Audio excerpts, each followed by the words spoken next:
Welcome to the Zealous Advocate Podcast.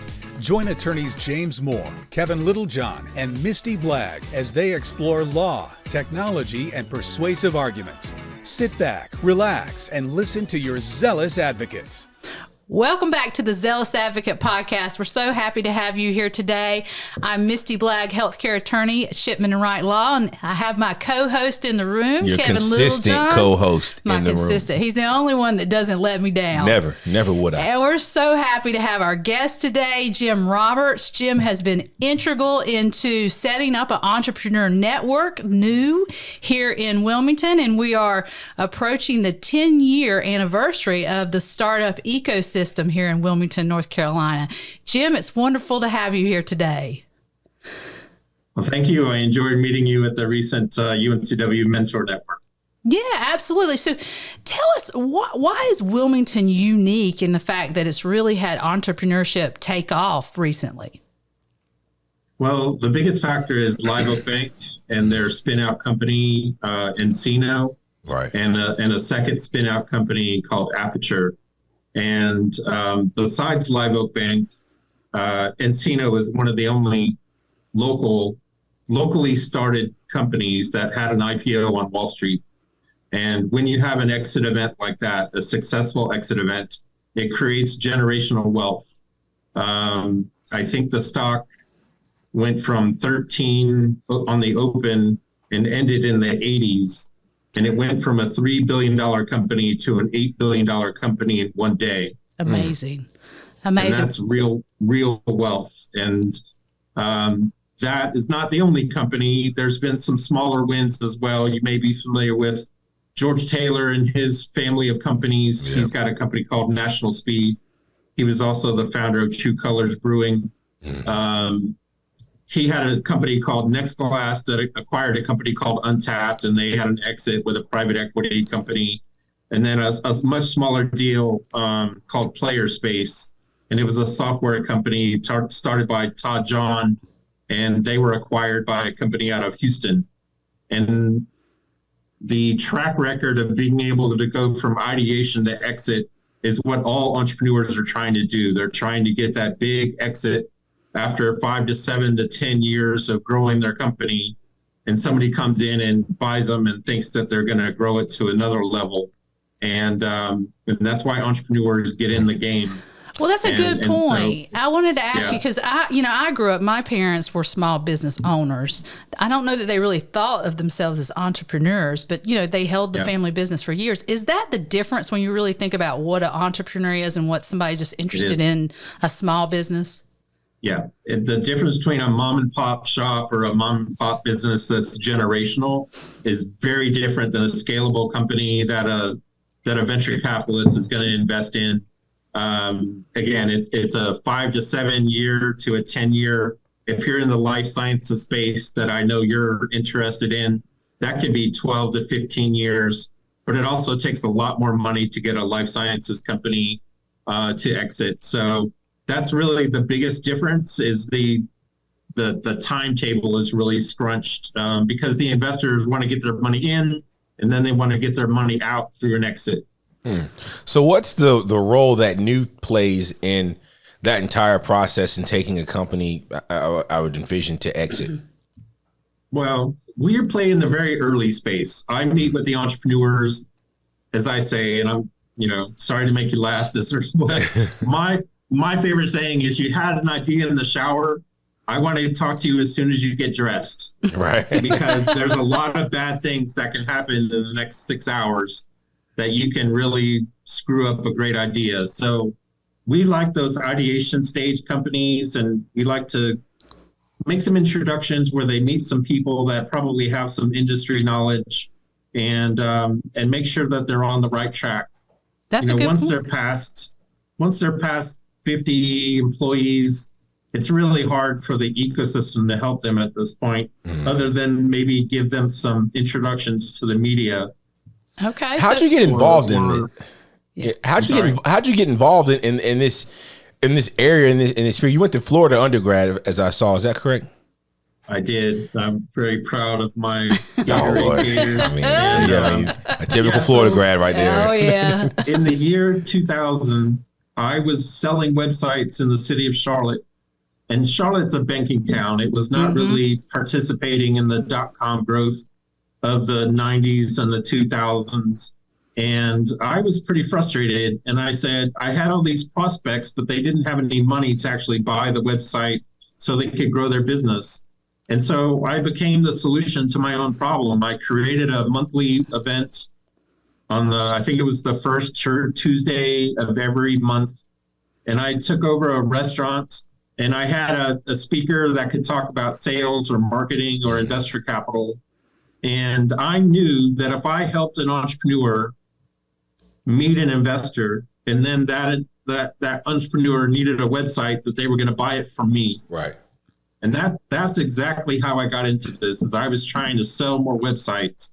And the truth is, a year into it, no one wanted to talk about websites. They just love the energy of these events, because they are very high energy. And I hope we can get into why our events are so successful, because right now in the city of Wilmington, that's the 8th biggest city in North Carolina, we have the highest attendance of any startup, any monthly startup event in the whole state of North Carolina. There's so much energy. I volunteer with you at the Center for Innovation and Entrepreneurship that UNCW has, and I was just amazed how many really successful, intelligent, wonderful people volunteer their time, and how much interest there is, around the community around that center. And I know you were a director there at one time. Right. Yeah, I was the very first inaugural director. We opened the doors in September of 2013. And within 12 months, we were announced as one of the top 50 incubators in the country, and we won an award at the White House. The award was from the Small Business Administration, but the award and the grant was given at the White House. So that was a pretty big deal for me. What do you think about Wilmington that's special, that's feeding all of this really cool entrepreneurship energy? Well, I have to say it this way. We live in a place where people actually want to live. People want to live at the coast, and that's their dream. And I would say until the CIE, there wasn't really a whole lot of help to make that happen. And I guess to say that's why not a whole lot happened. I'm not a native to North Carolina. I'm certainly not a native to Wilmington, but I just wonder how much really happened in Wilmington before I-40 expanded in 1989. What was happening in the economy then? PPD is not a native Wilmington company. Castle Branch is not a native Wilmington company. So Live Oak is really the first big local success story. And again, they drive a lot of the positive headlines that are happening in Wilmington that make regional headlines and national headlines. But at the end of the day, I don't know if you know this, but between Live Oak, Encino, and Aperture, they've hired over 500 UNCW graduates, and that had never happened before. Those graduates, those top graduates, always went to Raleigh. We know exactly where they went. They went to a Credit Suisse bank, and the top 100 or 80 to 100 graduates, started getting these $80,000 jobs in Raleigh, and of course they're going to take that job. Right. And all of that's changed now because that damn beach discount that people talk about, where they'll take 20% less because they're able to work and live at the beach, that doesn't happen anymore.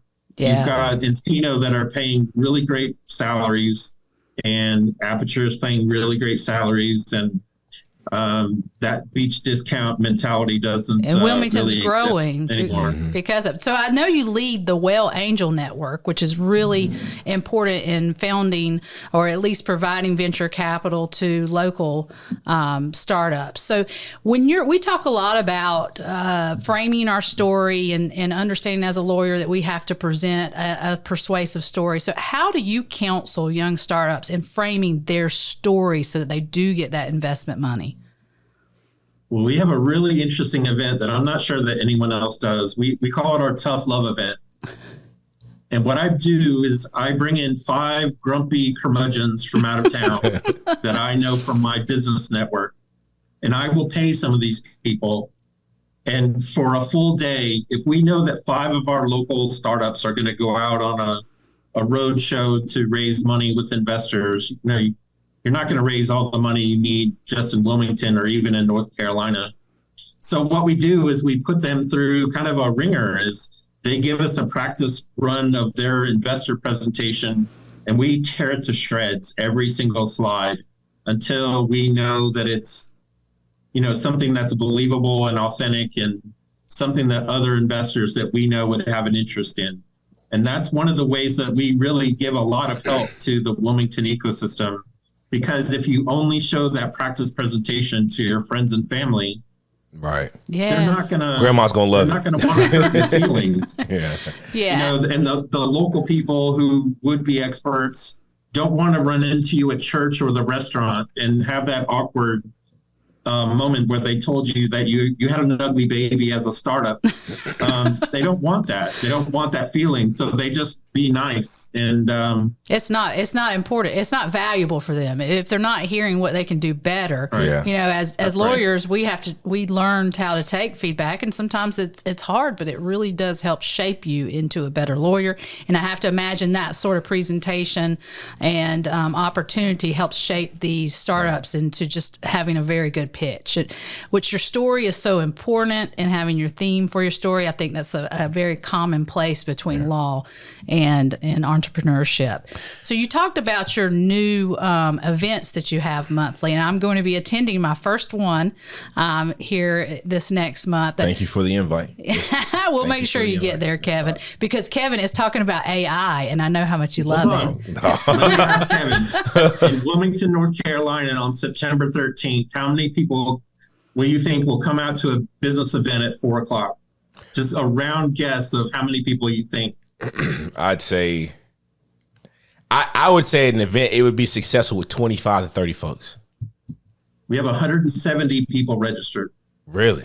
Yep. 170. Dang. And you're going to be registered here shortly, Kevin. I'm going to make sure about it. And what is this event exactly? I got your attention now. All right. So what we've done is the North Carolina Technology Association, that's based in Raleigh, they're statewide. They have this event called the Brews and Bites, which is just a networking event. And I said, I don't do networking events. I don't believe in them, because I don't think just seeing your friends and having a beer makes you a better entrepreneur. Mm-hmm. So I added some content to it. We call it the ABCs of new technology tools. So what we're doing is A, artificial intelligence, B, blockchain, C, ChatGPT. And we've got 3 local entrepreneurs. 2 of them are from Live Oak and Encino. Actually, one of the very first founders of Encino has a new company called Rayleon. And the third expert is Dr. Carl Risnick, who has a company called Lapidus Solutions. And so they're going to talk about these tech tools and how you don't have to be afraid of them. You should be using them to disrupt your industry to your advantage. So that's the event we're putting on September 13th. Yeah. I've always wanted to ask this question, and you may tell me that there's a better person that I could direct this question to, but what is the value and what is the purpose of using blockchain as an entrepreneur? What is the benefit in that? So it's about security. I have a client called Measure.io. They're not in Wilmington, they're in Chapel Hill, but we've invested in them as WALE. And what they say is they are the, not just blockchain, but guac-chain. So they're basically tracking where avocados go. Oh. So it's guac-chain. Guac-chain. That's catchy. I like it. And so they're an ag tech play. And really, blockchain is all about tracking where things go, whether it's an avocado or technology. Yeah, there are some countries, I'm trying to remember which one right now, that use blockchain for medical records, and that's how they ensure that medical records stay private and are secure. So, I think it's definitely still, although we feel like we've been talking about blockchain a long time. I heard it for a long time, right around that NFT era, and I was like, what is it exactly? I think it's still emerging, and it's sort of complex to think about what blockchain is, but it's a little bit of the internet stored in everybody's somebody's computer, and you give it a special code and it'll align all these different bytes to give you, you know, whatever you've stored in it. It's pretty cool. That's a very simplistic way to explain it, but that's what a gaming attorney, how they explain it to me. I said, dumb it down to like a 5th grade level. It's very important in supply chain to know where your supply chain is, how far is it away. You know, during COVID, we had huge supply chain problems. And again, this Measure IO company is working with a huge textile-related company. And the textile company wants to know where the cotton comes from. And so they're using blockchain to make sure that the labor that's producing the cotton in an Asian country is doing it legally and not using forced labor. That is very important. I have to leave it at that. Yeah, no, my family owned textile mills for years, and so I can appreciate that. Well, here's one of the things that frustrates me, Jim, being an attorney, and you know, I want to be here to support entrepreneurs, but with legal, in an area where there's LegalZoom and all these other services, they'll go out there and choose their entity, get it going with the local Secretary of State, and they'll never get advice from an attorney. And while that's all fine and well that you can do that stuff and it's relatively easy, there's also not an attorney advising you what kind of corporate formalities you have to adhere to, that you don't need to you shouldn't be commingling your funds. And when you do all that, you're losing some protections for your entity. So what role does an attorney play in that early process, and how do we better get in there and really help people out? Well, we have sponsors that are law firms that are doing really well. We have a new law firm. I don't want to talk about your competition, but I mean, he became a sponsor about 6 months ago, and he's already picked up 5 clients. So I think there's not been a lot of participation from Wilmington law firms. So it's a matter of being in there. You know, once we advise an entrepreneur, we're certainly advising them to work with high quality lawyers to get the paperwork done right. We don't want kind of the legal shield kind of stuff that you're talking about. Mm-hmm. That's not certainly something we're not recommending to the entrepreneurs. Yeah, and the same thing for contracts drafting. I think it's just important for them. A lot of people are Googling their contracts, and that's going to just ultimately get you in trouble because you have to customize a contract or a transaction. So you say that lawyers, according to what I'm hearing, we really need to play a more active process in these incubators and get in there and let them know our services and the value that we bring. Yeah, I mean, it's crucial because, you know, we can't have any legal problems when we're trying to push the entrepreneurs to find new investors outside of the region. All of that legal stuff has to be very buttoned up, and, you know, the lawyers should be playing a role in our events. They should be networking. They should be playing a role at the incubator. They should be sponsoring what we're doing because we're creating your future client base. Mm-hmm. And I would say the reason the entrepreneurs are doing these things is because, frankly, most of our entrepreneurs in Wilmington are extremely cash poor. You know, they're not coming out of long careers and where they made 6-figure salaries. These guys are sometimes right out of school and trying to start a company, and they really don't have the personal resources to do that. And, you know, it kind of takes money to make money. You know, it's hard to impress a wealthy person to be an investor if you still look like a rookie. You know, you want to kind of look like your investors and dress the way they dress. And until really recently, our entrepreneurs were extremely cash poor, and that's why they would do kind of these alternative legal strategy research. Yeah, I've dealt with a few startup companies over my practice so far, and they've always come to me after something has developed from a legal perspective. And one of the things I always try to impress upon them is I know early on, like to your point, that cash may be something that may be difficult for you to get your hands on, but you would save yourself the headache that you are now in by understanding that that's a cost that's well spent in ensuring that legally and on paper you are well buttoned up prior to getting into a scenario where, you've got people wanting to see, X, Y, and Z, and it hasn't been properly drafted or crafted. So I think that legal advice is one of the best things to have early on. Yeah, absolutely. Well, is that your phone? I'm not sure. Well, what? Not mine. Yeah. We're all so busy this day and age. Well, Jim, what do you see the biggest hiccups that startups run into from your perspective? Well, it's not having enough runway when they're trying to start their company. They think 3 months from now, I'm going to have $1 million in sales and I'm going to have all these investors, putting money in their accounts. And that timeline is just unrealistic. And again, until recently, these entrepreneurs really didn't have any money, and they would try to start a company around something they knew from wherever they were from before they started the company.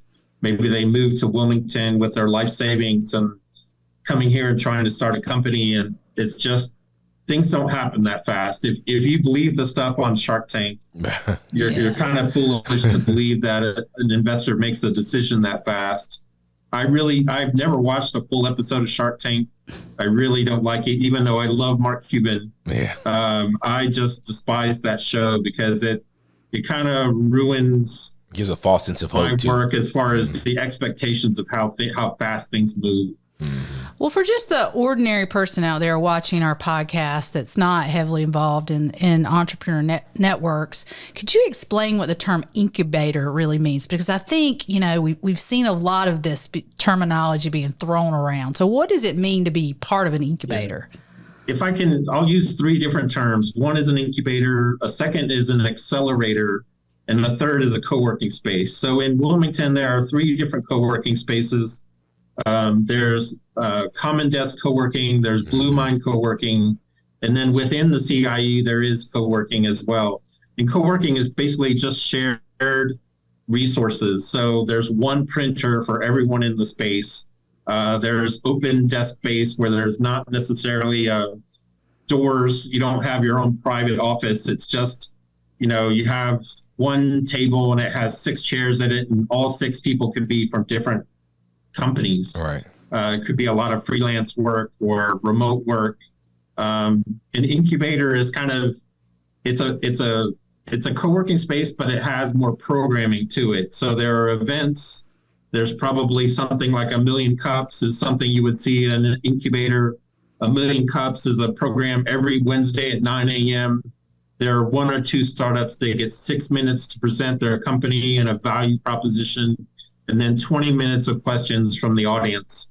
So it's kind of a way to be surrounded by other high energy entrepreneurs that, on that Thursday when you're dragging, you can knock on the guy next to you on the door and have a conversation about what did they do when they came across this similar problem in their business. And that's the value of an incubator. Right. An accelerator is what I'm really excited about, and I wish Wilmington had. An accelerator is a facility where every 6 months there are 12 new startups that take over in an accelerator. This would be like a Techstars or a Y Combinator or a 500 startups. And at the beginning and at the end, you get a tranche of money. So let's say Techstars, you get $150,000. And they take 7% of your company, and they put you through 3 months of programming. You kind of come in with your fresh idea, and at the end of the 6 months, you're a fully polished entrepreneur, and you have been through the ringer and the programming, and you filled out your business plan, even though it's fluid, and you've been taught on investor presentation skills, and you come in very raw, but 6 months later, you're a pretty polished entrepreneur. And that's what an accelerator is, and that's what I wish Wilmington had. There are lots of accelerators across the country, but the highest one is Techstars, and there's never really been a Wilmington entrepreneur that's been accepted into a Techstars program. We did have one go through a Founders Institute, but we're waiting for the cash to come through. So given the lack of early stage capital that we have in Wilmington, to have an accelerator would be a really big addition to our ecosystem. What are some of the industries and fields that you see the highest likelihood of success when you're talking about creating a business? Is it I'm assuming it's tech? Is that what you typically see a lot of success in, or does it all depend on how well you are? Tech and life sciences is really the two areas where I help Wilmington entrepreneurs. I don't really deal in the retail businesses. There's plenty of other members of what we call the Wilmington Coalition. So there's 13 organizations that are entrepreneur support organizations in the Wilmington area, and we have a coalition of us, and there's a website for the coalition, the Wilmington Small Business Coalition.com. And so we all help different kinds of companies. But if you want that fast growth, emerging growth, what are called unicorns, where they go, from a startup to $1 billion in valuation, those are normally tech companies that are software companies, software as a service, where they don't ship you the discs anymore. Right. It's all online on cloud. And we're really struggling to start a life sciences sector that's not the clinical research PPD, but companies that are in healthcare or that's exciting drugs. For me, Jim. I love healthcare. Well, we have to have more capital. We had an event in November that was all life sciences. It sold out very quickly. It sold out a month in advance, I think. We had 100 people, and a lot of those people were resources from the Research Triangle Park, where, the Raleigh-Durham area has been doing what Wilmington is now doing. They've been doing it for 40 years. Right. They were one of the original entrepreneur support organizations. It's an organization called CED, the Council for Entrepreneur Development. And that's why the Raleigh area is so far ahead of anywhere else, is because they've had continued support for 40 years. That's very true. Kevin and I both come from the Raleigh area, moving into Wilmington. Right. And I honestly when I moved here, was quite shocked that what all we already had going. It really energized me. And I feel like we're at a point right now in Wilmington where the community is very welcoming. In Raleigh, it's almost difficult to get involved in those communities because just so many people are involved. So I encourage people. That's my strength, if I may, is because I moved from Raleigh to Wilmington. And I had worked the Raleigh market for 6 years, and actually longer before I even moved to Raleigh. I had these Raleigh contacts. So really the biggest benefit of my work is that I can take the Wilmington entrepreneurs and invite them to events where I can make warm introductions. Wonderful. And they can get to know the movers and shakers and investors in the Raleigh-Durham market. And like you said, if you don't know this market, it can be hard to break into. But the other side of that is, I call it the coastal corridor. I've now invited 100 investors from the Raleigh-Durham market to come and speak at my events, at the Network for Entrepreneur and Wilmington events. And I've only been turned down one time. In April of this year, we had 185 people at an event, and 53 of those were investors. That is fabulous. I know there's just a lot of interest in this area right now, and we just have to continue to push and develop it because we know more people are wanting to come. On the It's all about job creation, really. Yeah. I mean, that's what's driving the interest. Is we're trying. I don't know if you saw, but earlier this year, Wilmington was ranked the number 7 city in America for job growth and salary growth. Yeah, we were only 3 spots behind Raleigh. That's fantastic. That makes me excited. So on the investor side, if we want to be an angel investor, how does that look? How does somebody get involved? Well, there are accredited issues where you have to have a $250,000 combined annual income or $1 million in net worth first to become an accredited investor. Okay. So it's a pretty steep requirement to become an investor. Now, there are 3 angel groups in Wilmington. My group, the WALE Angel Network, there's the Wilmington Investor Network, and there's a 3rd group called Venture South. And I'm proud to say that we've done the most local investing. Our most recent investment is in a company called Boreas Monitoring Solutions. So they make sure that IVF tanks, people who are trying to get pregnant through IVF, that the samples are stored correctly. So it's a matter of, traditionally, these tanks have been stored in temperature range, a cold temperature range, of course, but this company is adding a weight feature to it to make sure the samples stay the same weight and have not gone bad. And then an alarm goes off if there's any change in the tanks at all. And all of this is done through the Internet of Things. So the tanks have communication that communicate to the people that work in the clinic. And that's the latest investment by the WALE Angel Network. That is a really neat invention that that's right in my wheelhouse. I love to see people making those sort of devices better and better and better. Well, we're also an investor in a company called Opioid that's probably solving one of the top 5 problems in America right now, which is the opioid crisis. And yes. They're taking the wearable data from your Apple Watch or whatever wearable device you have, and they're monitoring the biometric data coming off of those watches for people that are going through rehab clinics. And the clinics are actually the client, not the patient. And so this company just got $2.8 million from the federal government to help them create this solution.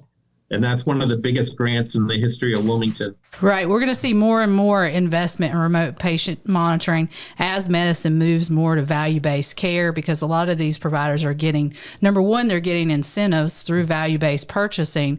And number two, they're mitigating risk. And especially when you talk into opioid treatment centers, there's a lot of risk there involved. So I can absolutely see why they would be interested in that sort of technology. Well, Jim, this is a question I have for you, and this is just as a matter of procedure. When you've got a company that comes, to new in the ideation phase or stage of their development, what are some of the things, or maybe the main thing that you like to discuss with them in order to ensure that they'll be in the best position going forward to become successful? Is it you got to be committed to? I know you got to be committed, but you've got to, be in it for the long haul. You've got to have money invested in it. You've got to have an alternative option in case plan B doesn't work out. You've got to have experience in the industry. What is it that you find to be the main thing you like to go over with potential participants in the program? I want to make sure that they are the aspirin for the pain point in the market that they're going after. Is this the aspirin? One of the cool events that you do, is that what it is? It is. Okay. Yeah, we actually have an aspirin event. Yeah. We had it, I guess, in 2014 is the last time we had this event. But what we did was we invited the 5 largest employers that we could get to participate. And they had to stand on stage and discuss the 5 biggest pain points in their industry. And the reason we call it aspirin is because if you have a headache, you would drive to the grocery store to buy the aspirin to make sure that headache goes away. Amen. So you can get on with your day. Right. You might want a vitamin, but you can wait until you need milk and get that vitamin. But if you have pain, you're going to have some urgency to create and find a solution for that pain point. So that's the number one thing that we emphasize is it a big enough problem that there's a big marketplace that you could potentially have a $1 billion company. Fair.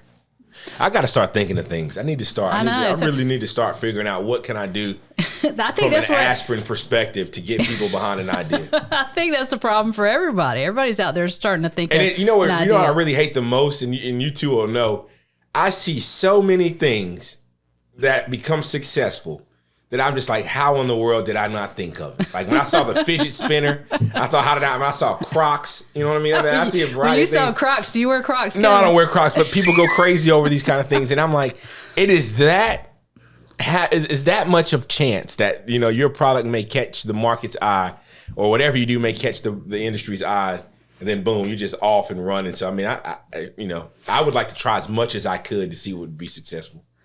Look at the Shibumi shade. Yes. Right. I mean, come on. Company's printing money. Yes. Insane. Printing money. Well, is there a common trait that you see in entrepreneurs that are successful? Grit. Yeah. If you spend 5 minutes with George Taylor, you have been through a fight.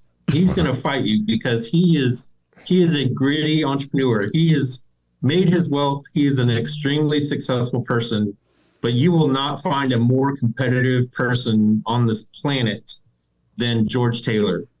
And he is gritty and he fights and he enjoys the scramble to do it when you said it couldn't be done. Yes. That's what I look for in our entrepreneurs is, are you gritty? Do you have a sense of urgency? Because if you're a manana person, I'll get to it tomorrow. Move on, find someone else to help you because I ain't got time. I can only help with those entrepreneurs that have fire in the belly. Yeah. So how do you know, how would a person that's say, I want to be an entrepreneur, I've got my idea. How do I know when I'm ready for, to pitch to WALE Angel Network? Well, we're going to put you through that tough love. Because I have my reputation too, right? I can't put a bad entrepreneur in front of my investors because they won't come to the next event. Right. If I have bad events and they see bad deals, they're going to stop paying me this membership fee. So it's my job. I work both sides. I got to prepare the entrepreneur and I got to prepare and know what the investors are looking for. And that way I kind of get them to the middle to where they agree on a deal, because conservative investors love to move the goal line. Mm-hmm. If you're the entrepreneur at the 10-yard line and it takes you 3 months to get there, you weren't at the 10-yard line. You were at midfield or worse. Right. So you have to know what speed the investors move at, and you have to,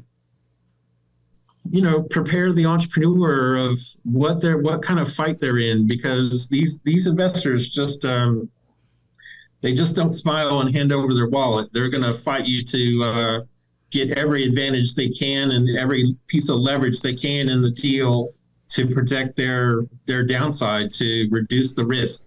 Well, how is it that, and this is what I always found interesting when we're talking about exiting, how is it, like you say, you want to find guys and girls that are hungry and gritty, believe in their company, believe in their product, whatever it may be, but are okay 5 to 7 years after they've grown it from, nothing to, a company that's ready to, be offered or whatever it may be, and just walk away from it like that. Is it just simply the love of money? Because I would have difficulty if I created like something. Your baby. Yeah, it's my baby, and then now I'm to walk away or sell or whatever. What if that baby gave you $10 million? I'm just saying that to me it'd be an interesting dynamic to try to get through that with an entrepreneur.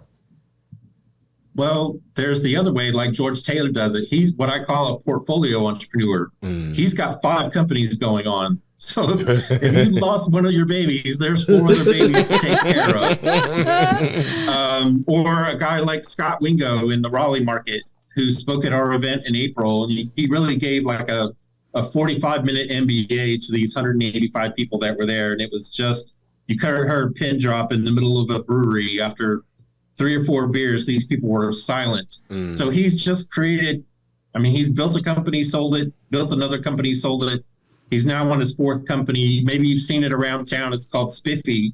Yeah. And it's basically an on-demand car wash. I like Spiffy. So if you're an employer and you want to help your employees and, create some loyalty, this is kind of an employment perk or a benefit, Kevin, where we need to once pitch a month Spiffy. They'll bring the van to your office and it'll change the oil, wash the car. Oh, change the oil from the parking lot? Yeah. Oh, yeah, I need that. Game changer. And all environmentally safe, meaning they recycle all the water, so it's not just going away, but they're taking care of the places where they wash the cars. I would do that now. Yeah. Especially this company is a car wash company. They've raised $50 million in capital. Wow. Dang. That's fantastic. Right. Well, Jim, thank you for being with us today. We've really appreciated talking about entrepreneurship. I know it's one of my favorite things to talk about. How can people find out about your events and your WALE Angel Network? Yeah, probably the best thing is to look for me on LinkedIn. We have a website for newilm.com. Not all the events are on there. Got a challenge with my web designer right now, but LinkedIn is probably the best. I'm very active on LinkedIn. There's a post on there today about the event on September 13th and the really great crowd that we're expecting. We'll also have an event on October 19th. And then I'm sure are you guys familiar with the name Steve Case? Mm-hmm. Yeah. Yep. Yes, he's the one who built AOL. Right. He sold that company and he started a venture fund called Revolution Capital. Oh. His lead investor in Revolution Capital is coming to Wilmington on November 16th. They were just named one of the top 50 venture capital funds in the world, and they're coming to Wilmington on November 16th. His name is David Hall. He's Mark the lead your investor. calendars. So it's not Steve Case. He's not the one coming, but his lead investor, Dave Hall, a black man from New Orleans who works for Steve Case in DC at their fund, is coming to speak in Wilmington on November 16th. So we're very excited about that. Well, we will be there. November 16th. I'm definitely going to be there because I just need to be there. I just need to be there. Kevin is very supportive this is of why the black community here. My sister is she graduated Wake Forest, Duke, all this kind of stuff, and so she started her own data analytics company, and so she's been getting that thing buttoned up, and I think that'd be something that she'd gain a lot of insight from. So I definitely want to get her down here for that. I'm assuming geographically you only work with companies that are in this sort of Wilmington area. Yeah, but every city has some form of the organization that I'm running. They have there's a Launch Greensboro, there's a Winston Starts. I started the groups in Charlotte and Asheville. So every city above 75,000 has some kind of entrepreneur support organization. Well, this has just been such an informative episode of all that's going on here in Wilmington, North Carolina, which is our home. We would love to have visitors to the area, right? But not in the summertime. We already have enough people here. Yeah, we get our city back very soon, right after Labor Day. Right. We claim it back from the tourists. Well, thank you again, Jim. It's been a wonderful episode of the Zealous Advocate Podcast. Please check us out on Spotify, Apple Podcasts, and YouTube, and wherever else you may find your podcast. And join us next time for another episode of the Zealous Advocate Podcast. Thanks for tuning in to the Zealous Advocate Podcast. Make sure to subscribe to follow us wherever you get your podcasts.